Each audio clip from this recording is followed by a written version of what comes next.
السلام عليكم ورحمة الله وبركاته. سو دواada asxaabta qaali waxaan maleynaa in ay dad badan isweydiinayaan maarish akoonkeed maxaa ku dhacay, xaguu ka baxay, miyaa la jabsaday, ma bareefad bay gelisay.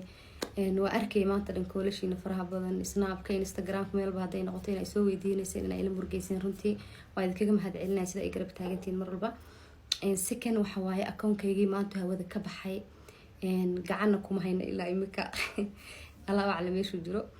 laakiin sida noo muuqata ama markii la raadiyay la qiimeeyay sababta uu ku maqan yahay ma ahan community guideline ma ahan wax TikTok oo haysta ma ahan waa wax dad shakhsiyaada uu gacanta u galay oo hagareeyeen waay ayagana ilaa imika haysta. maanta barqadii hore followers way muuqdeen haddana saacado kadib waxay galiyeen deactivate galiyeen way qariyeen asagoo dhanba. so kulay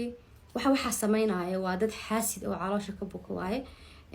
xaasidna ma liibaano inta qof walaalkay horumarkiisa ah ka xuntahay wiliga horumar ma gaaraysid wallahi hadda aan ku sheegaya teeda kale aan ku sheegaa waxa way maari hadda akoon ka xirtina maari shalay followgan 7 ay ku keentay 570,000 ay ku keentay wili wajiga ku yaala wili way caafimaad qabtaa wili way asturanta sumcadeeda ay shalay ku keensatay haystaa maanta mid ka badan ay keensan kartaa. so anyway waxa waaye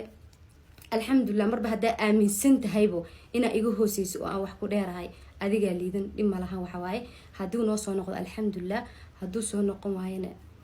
qadar Allah ma sha Allah wax problem ma lahan waa sameeysan karnaa qof dhinta laga samraa marka insha Allah niyada khayr u sheega insha Allah.